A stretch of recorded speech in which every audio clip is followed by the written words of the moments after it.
Nós temos 22 anos de casado e o homem, quando sempre vai falar tempo de relacionamento, dá às vezes uma nervoso que a gente pode errar, né? 22 anos de casado, nós estamos juntos há 30 anos. 30 anos. Quase 30, né, meu amor? É uma história bacana. E como a maioria das histórias de amor, nossa história começou despretensiosamente, né? Não foi um amor avassalador de início, ele foi construído, né? Um bem-querer bacana, um carinho, e foi fortalecendo a cada dia. E eu acho que isso nos deu um alicerce muito, muito bacana. Nós nos conhecemos no dia 1º de maio de 94. Um dia marcante para o nosso país, foi o dia que o Ayrton Senna partiu. Olha só. Né? E eu conheci essa bela mulher que mudou o rumo da minha vida. Né? Uau, já chegou dando um carrinho aqui nos maridos. Chegou dando um carrinho nos maridos. E foi muito bacana, porque eu tive o primeiro contato com ela por telefone. Nós temos um amigo em comum que fazia a faculdade de arquitetura com a Isabela, e a gente estava organizando um churrasco para ver a corrida e para fazer uma resenha, tudo, né? E aí ele falou assim, ó, já tem carne, já tem cerveja, já tem aqui os amigos, tá faltando as moças. Ele muito tímido, eu falei assim, não, me dá o telefone que eu vou ligar para elas. Aí eu liguei para a Isabela, chamando ela para vir no churrasco. E aí ela veio, nos conhecemos. Houve um bem-querer desde o início, mas aí a nossa história foi sendo construída, né? Dia 1º de maio a gente se conheceu, e depois de 12 dias nos encontramos numa boate ali, entre a Praça da Mandaré e a Praça do Sol, chamava People. Detalhista não, né? Caraca, esse cara lembra o dia. Você lembrava disso tudo também, Isabela? 12 dias depois, né? Gente, a gente retoma essa história de vez em quando. É incrível que a mulher geralmente, ela lembra que o esposo estava em tal lugar no ano anterior, lembra da roupa, que o Maurício lembra de tudo. Né? E aí a gente já relembrou isso muitas vezes juntos, e a gente curtiu a nossa história, né? Nós encontramos umas 2 vezes antes, e a chave que um deu para o outro para ver se estava fazendo a conexão era o número do telefone. Né? Então, na outra vez que nós nos encontramos, ele olhou e falou o número do meu telefone, e eu disse o dele para ele. Hoje em dia, ninguém Quando ela entrou, né? Era um barzinho antes da boate. Quando ela entrou, eu falei assim: olha, 224-3080. Até hoje. É o 241-7500. Maria. É real. Uau. E aí já demonstrou a primeira coisa, o interesse, né? Uau, de cara a gente gravou o número, né? Antigamente a gente tinha, esses mais novos, hoje ninguém sabe o nome de ninguém, sabíamos todos os telefones dos amigos das principais pessoas. Sim. E a gente entrou pra boate, aí começamos o primeiro beijo, aí foi um relacionamento que foi aflorando, né? Eram muitos jovens, né, com 20 e poucos anos, e a gente trabalhando, a Isabela estudando, uma correria danada, participando, né, do início lá da pecuária, né, a gente se conheceu na época da pecuária. Um frio danado. Frio. Mais agarradinho. E nessa primeira pecuária a gente conseguia ter energia para frequentar a pecuária por 17 dias. Tá brincando. Nossa, né? Eu não fui todos. Ela não foi todos, tá mas brincando. A gente tinha energia e dinheiro, né? O custo de vida era menor, a gente conseguia sair todos os dias, né? E aí foi uma aventura, a gente começou já um namoro animado, né? E aí a gente foi evoluindo, passando Isso nunca nos faltou, por tá? todas as animações. Essa diversão. Eu acho que o grande segredo nosso, se existe um grande segredo, acho que a gente encarou sempre os nossos problemas, os nossos defeitos com muito bom humor. A gente conseguiu rir dos nossos erros, dos nossos tropeços, das nossas ratas, né? Era uma gíria da época. Então, e foi assim até hoje, né? A gente está vendo aqui, a gente gosta de rir, a gente partilha, a gente ri junto, eu e a Alice também. É uma família do riso, né? Então, o bom humor, ela é uma marca, acho que presente. Que bacana. Né? Vocês só tem a Alice. Só Alice. Rezamos tanto para ter a Olivia, mas ela não veio. Que é uma história legal. Mas veio a Alice. E aí remete lá, porque que eu fui para a igreja, né? Antes da concepção. Nós namoramos a partir daí durante 7 anos. 7 anos. Então, até que um dia eu cheguei e falei, e aí, né? Nós vamos lá pro 5º ano ela me apertou. Mas ele conseguiu levar. Eu estava contornando o zoológico, E aí, eu contornando o zoológico, Contornando o zoológico. ela me apertou e falou assim, uai, então você me dá um tempo que eu vou comprar um apartamento. Eu demorei 2 anos para comprar um apartamento. E aí, Pra deixar pronto, né, amor? Você não, comprou. 2 anos, aí eu comprei um apartamento, tive que alugar o apartamento mais 1 ano para mobiliar ele. Então era tudo muito difícil, né? Então os pais não podiam nos ajudar, né? Meu pai muito pão duro, não ajudava porque não queria. E o pai da Isabela passando por uma repaginação de vida. E aí foi muito construído, né? Aquele apartamento pequenininho, e foi mobiliando, ficando com a nossa cara. E era lindo. Era lindo demais. Mas pequeno e quente. Nossa senhora, primeiro andar, que era o mais barato. Primeiro andar mais barato. Nossa senhora. Alice, você conhecia essa história? Sabia? Alice sabia dessa história. Que bacana. E aí, quando foi, a gente falou assim, vamos ter um filho. A gente planejou, né? A gente sempre conseguiu planejar. E é bom que Deus abençoe o nosso planejamento. Né? Porque às vezes o tempo de Deus é diferente do nosso tempo. E a gente não entende isso. Mas a gente conseguiu planejar e as coisas que a gente foi realizando, Deus concordou. Assim, né? Nós fizemos uma viagem, eu achei que eu ia voltar grávida da viagem, né? Você pensa que é assim, né? Trabalhamos. Porém... não é bem assim. Nós trabalhamos nessa viagem. Mas não deu, não. Não voltou, não veio. Não veio ainda. Demorou 1 ano e 3 meses para virar Alice. Mas foi a bênção, né? Que eu tinha um desejo muito grande de ser mãe de menina. Minha mãe, ela tem 5 filhos, são 4 homens e eu. E todo o processo dela também era querendo uma menina. Então, era para vir um primeiro menino, não, menino. O segundo, menino. E ela insistiu, né? Por ter uma menina, até que eu vi. Só a quarta. Não, porque depois escapuliu mais outro menino. Família grande. Eu já venho de uma família pequena. Mas eu vocês quiseram só ter um? Não, que tentamos a Olivia há muito tempo. Mas eu pedi muito, né? E eu falava assim, senhor, eu não vou ser igual minha mãe, eu não vou poder ter muitos para poder chegar a minha menina, o senhor já me manda ela logo, por favor. E é minha bênção, né? Minha luz, meu sonho é Alice. E quando a gente resolveu ter um segundo, a gente tentou muito. E eu sou daquelas, assim, eu gosto muito de respostas. Então eu ia no médico, eu fazia exame, eu virava do avesso.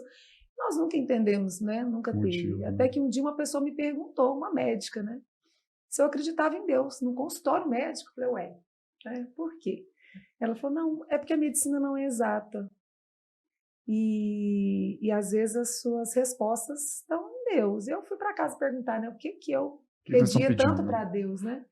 E minha oração era, se for de sua vontade, que eu tenha um bebê perfeito. Uma gravidez completa de um bebê perfeito. Uau. E aí, a hora que eu entendi que eu estava pedindo e recebendo, né? Uau. E eu cheguei em casa e falei, não precisa ir em médico, não precisa ir em lugar nenhum mais não, que é isso, né? Uau. A gente tem uma menina linda, saudável, amorosa, que ela é fofa mesmo. Uau. E assim a gente aceitou, né? Mas vamos voltar um pouquinho, antes da concepção. Né? Em 2003, a gente começou a sonhar com a Alice, e a gente era católico morno. Aquele católico que ia na missa de 7º dia, na cor presente e primeira comunhão de algum amigo. Boa, né? Cor presente. Gostei da cor presente. Eu acho que eu tive 1 e 2 no máximo. E aí, eu falei assim, a gente começou a planejar a Alice, né? Aí a gente falou assim, a gente não tem um norte religioso para dar para a nossa filha. O que a gente vai fazer? Aí a gente, antes da concepção da Alice, ela nos levou ao Encontro de Casais da Catedral, em 2004. A gente queria se preparar. A gente fez um preparatório para ter a Alice. 2004, junho de 2004, a Alice só nasceu em dezembro de 2005. Então a gente entrou no Encontro de Casais e foi uma bênção, porque eu encontrei novos irmãos, né? Pessoas uma comunidade. Uma comunidade que existe desde 76. Olha só. Aí a gente entrou e nos ensinou demais. Desde quando eu nasci em 76. E aí é a comunidade, né, que está lá trabalhando para a evangelização dos casais. A gente entrou nessa comunidade para ter a Alice. Então, a Alice nos levou para a igreja antes da concepção. Que loucura. Olha que legal, né? E eu estou nessa comunidade até hoje. Inclusive, nós hoje somos da coordenação geral da comunidade. Bacana. Como a gente conseguiu evoluir, e, de certa forma, a gente ajudou algumas pessoas, né? Muitas pessoas. E aí, foi a primeira vez que ela nos levou. E agora, a segunda vez, quando eu conheci vocês, os Guardiões, quando ela fez o acampamento, e ela encantou tanto que eu falei assim, eu tô vendo esse brilho que eu já vi lá no começo do Encontro de Casais. Eu vi o brilho dela quando ela voltou, né? E aí eu falei assim, olha, eu tenho que aí, conhecer esses guardiões, esse pessoal, que esse pessoal é diferente. E te confesso, Gilberto, que eu tive uma preguiça no início. É porque eu já participo das minhas reuniões lá no Encontro de Casais na segunda. Eu tinha que ir pro Ninho na terça. As primeiras vezes eu falei assim, cara, eu fui por... Só pela misericórdia. Vamos lá. Porque a gente condiciona até a nossa cabeça, gente. Uma coisa que tem que libertar é a nossa cabeça. A gente tem um cansaço virtual que a gente tem que abandonar ele. E aí aí eu comecei a frequentar o Ninho, e aí eu entendi. Eu fiz o acampamento corporativo com a Isabela, foi a coisa mais show que eu já fiz na vida. Né? O termo que eu uso é outro, mas não pode ser falado na rádio aqui. Ele fala meio, um termo mais forte. Mas é a coisa mais show que eu já fiz na minha vida inteira, dos meus 50 anos. Quem não fez o acampamento tem que participar dessa experiência. Ela é muito forte. Ela é muito forte. Vocês fizeram junto, né? Juntos. O acampamento, assim, só para você que está em casa, às vezes não conhece, né? Nós fazemos parte de um ministério chamado Guardiões do Amor Maior, e aonde esse ministério tem como alvo realizar acampamentos empreendedores. Então, esse acampamento é um acampamento espírita empreendedor. E nós temos também um acampamento de jovens, agora do Kids também, casais, enfim.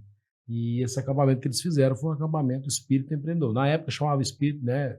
Acampamento corporativo. Sim. E agora espírita empreendedor. Nós vamos viver o segundo. Retiro, né? Nós vamos ver o segundo acampamento já agora em setembro. Não, esse eu vou servir. O retiro dos jovens amanhã. Sim, tem outro retiro. Então, assim, muitas pessoas que vieram aqui já fizeram esse acampamento. E para você que não fez ainda, faça, né, Maurício? Vale a pena, demais. É uma mudança, é um rio que se cruza com outro rio e sua vida vira outra coisa, né? Queria fazer uma pergunta para Isabela. O Maurício falou algo muito poderoso, que é uma chave para você que está em casa. Ele falou que enfrentou sempre os problemas com bom humor. Só que na vida, no dia a dia, existe um ditado popular que quem está sorrindo demais é porque está escondendo algumas mágoas. Mas eu acho que vocês quebram isso, né? Eu acho que vocês vêm para quebrar isso, mas não quer dizer que é engessado, é dessa maneira, né? Porque eu vejo sempre vocês com muita alegria. E isso é uma realidade, né? Tem muitas pessoas que sorriem, mas por trás tem uma grande mágoa. E eu vejo que não é o caso de vocês. Eu falo que eu tenho um livro que eu li na infância, que era Poliana, e Poliana era uma menina que tudo para ela tinha um lado bom na vida, né? Ela procurava sempre o lado bom de todas as coisas, o lado positivo das coisas. Eu sempre contei essa história para as minhas sobrinhas, para Alice, e eu tenho um pouco disso. Minha mãe, então, ela fala assim, ai, Polianinha, larga de ser. Menos. Porque automaticamente eu enxergo as coisas boas, sabe? De qualquer situação, né? E o Maurício, ele tem uma pegada de humor, que ele traz o humor para as coisas, assim, ele consegue ter até aquele humor negro, assim. Sarcástico. Que às vezes às vezes uma coisa que às vezes a gente está sofrido, né? E a gente consegue tirar uma alegria daquilo, e isso faz parte realmente da nossa vida, né? E é automático, assim, às vezes fala, pô, não vem não. Tipo assim, quebrou, falar, mas às vezes lá na frente você ia tropeçar. Não, mas quebrou, falei, tá ruim mesmo, mas pensa que lá na frente pode... Gente, isso é uma chave poderosa. Então, assim, ele usa muito isso também, a gente trazer alegria para as nossas coisas, não é porque as coisas estão ruins ou difíceis, porque isso faz parte, né? Sim. Mas essa energia da alegria, do bom humor, é enfrentar os problemas. Sim. Sempre assim, mesmo que isso tenha os real para nós. Com bom humor. Na verdade, eu sou um vendedor, né, Isabela também, nossa profissão. A gente vende sempre alguma coisa, ou uma mercadoria, ou um serviço, uma ideia. E para ser um bom vendedor, gente, você precisa de emanar energia boa, né? As pessoas querem estar perto de gente que está emanando energia boa. Se você é negativo, se você reclama, se você pragueja, não resolve seus problemas e vai atrair outros, né? Então a gente sempre encara com o lado positivo, né? Por pior que seja a situação, e olha que nós passamos por muitas, né? Muitas situações difíceis, como todo mundo, né? Mas nós extraímos o melhor dela, né? Para a gente levantar e reerguer e conseguir sair, né? E é uma luta diária, gente. Não adianta falar assim, olha, hoje eu consegui, amanhã você vai enfrentar outros problemas completamente diferentes, né? Então a gente tem que emanar essa energia bacana. E eu confirmo totalmente. Hoje em dia, né, primeira coisa que a gente está vendendo é a nossa imagem, né? E, de repente, você se depara com pessoas que tá realmente com uma energia muito negativa. E aí, comercialmente falando, né, a sua imagem é uma imagem que ela está o tempo todo buscando integrar pessoas, trazer sonhos, avivar pessoas. Se você já chega num ambiente, você não traz essa energia, Derrotado. realmente já é derrotada. Então, assim, as coisas realmente... E o que a gente vê muito nos casamentos, nos relacionamentos, é essa falta de energia. Né? Tem homens que a gente vê que tem hora que a gente dá vontade de dar uma sacolejada, né? A esposa às vezes puxando e indo, e o cara não vai, assim, não dá uma sacolejada boa, né? E às vezes você vê o cara com a energia toda e a mulher esmorecida, então assim, uma tristeza danada. Então esse bom humor é uma chave muito poderosa, porque eu acho que é uma arte de Deus em nós, né, meu amor? Deus colocou isso em nós, Deus colocou alegria em nós, é fruto do Espírito. Né? A alegria é fruto do Espírito. Sim. Então, né, a gente sacolejar isso, né, meu amor? Porque você tem que levar... se você ficar triste, você leva tristeza pro seu companheiro. Você emite, né? Aí os dois estão alegres, fica tudo mais leve. Lá em casa eu tive uma mudança interessante, porque eu acordo cantando. E não é todo mundo que está disposto, sabe? Porque o Maurício, ele já aguenta. A voz, às vezes, não ajuda. Como cantora, se tornou uma ótima arquiteta. É linda demais, gente. Mas eu tive que aprender a parar de cantar, sabe? Mas lá em casa também não é aceitável não acordar com um bom dia. Né? Tudo bem, eu não vou cantar mais de manhã. A Alice não gosta que você canta, não? Não gosta. Ela é mais ranzisolina. Eu precisei aprender, mas agora eu aprendi. Mas, assim, ela teve alguns momentos que a gente teve que discutir. Não, aqui em casa, a gente acorda feliz, né? A gente acorda porque é um novo dia, a gente é grato, né? E essa gratidão é uma potência. É da hora que acorda, da hora que dorme, graças a Deus. Bonito. Né? A gente tem tristeza, mas mau humor... Você já observou... É diferente, né? É muito diferente. Eu posso estar triste, nem por isso eu afeto as pessoas, nem por isso eu respondo mal a alguém. Perfeito. Então, um estilo de vida, talvez. O bom humor cura, né, gente? Cura. Eu acho. Coisa boa. Gente, já observou, Gilberto, quando você olha no olho de uma pessoa, mas olha mesmo, você se enxerga? O olho é um espelho. Perfeito. E aí, isso que a gente tem que preocupar em emitir. Você tem que emitir esperança, coisa boa, energia boa, conselho bom. Tem muita gente negativa, né, meu irmão? Eu tenho uma preguiça daquelas rodas de amigos. Às vezes a gente sai muito em casal, né? E que a esposa começa a falar do esposo e o esposo começa a falar do esposo. Eu tenho preguiça desse assunto. Né? Minha esposa é a melhor. Eu sei que ela não canta bem, às vezes. Mas eu adoraria, gente. Eu adoraria cantar. Desenha bem. Mas desenha eu tenho outras perfeitamente. Né? É um artista. Então, eu não vou ficar falando. Né? Pode ser que ela tenha alguns defeitos, e todo mundo tem, né? Mas eu não vou passar marca-texto nisso. Entendeu? Então, eu acho que a gente tem que sempre... porque quando você tá com ela tem qualidade também, né? Muitas. Porque tem muita gente que só fica olhando os defeitos. Escolher marido é uma delas. E eu acho que é mais feio, Maurício, são casais que ainda ficam falando os defeitos. E as qualidades? Fala das qualidades, deixa os defeitos pra lá. Às vezes as qualidades superam muito mais, né? Tem uma brincadeirinha que os psicólogos fazem, né? Quando o casal quer separar, listar os defeitos, as qualidades... A gente tem muito mais qualidade. E às vezes separa por causa de um defeito pequeno ou de menos. Cara, tem que pôr na balança. A vida, às vezes, é uma contabilidade. Por que não? Fazer a conta, o que compensa. Vamos consertar? Isso não é também motivo para a gente ficar inflexível. Não vou mudar. Mas a gente tem os nossos defeitos também. E eu sempre falo para a Isabela, assim, eu gosto do combo. Batata frita, sanduíche e refrigerante. Eu não como batata frita, mas eu gosto de comprar o combo. O combo da Isabela é o combo que eu escolhi. Até com a voz dela. Poderoso. Faz uma serenata pra ele, dia do aniversário dele. Então faz um curso de cântico. Não, deixar fazer uma serenata. Ele gosta. Não, eu falo lá na catedral, quando a gente está na coisa, que eu sou da pastoral da coreografia, que eu sou bem melhor do que do canto. É isso mesmo. Olha, eu quero entregar uma chave aqui, a gente vai dar boa noite pessoal, mas eu senti vontade no meu coração de falar algo muito forte aqui. Nem sei se você está preparado para você ouvir isso na sua casa, mas eu vou falar porque o Espírito Santo colocou isso no meu coração. a partir disso que o Maurício falou. Eu não falo mal da minha esposa, né? Maurício disse, eu não falo mal da minha esposa, eu só elogio ela aqui. E o que acontece? Eu preciso dizer isso para você. Como o mundo jaz do maligno, pega essa que é forte. Todos os dias sai alguém de casa desejoso para ficar com a sua esposa. E todo dia sai alguém de casa desejoso para ficar com seu marido. Porque são a astúcia do mal. Então, de verdade, cuida da sua esposa, cuida do seu esposo. Não é brincadeira. Isso que o Maurício está falando é poderoso. Porque se você vai falar mal da sua mulher para outro homem, cara, isso vai dar errado. E se você vai falar mal do seu marido para outra mulher, vai dar muito errado. Então é só uma chave, se o Espírito me incomodou aqui, provocado aqui, para poder dizer isso para você. Cuidado. Muito cuidado com isso.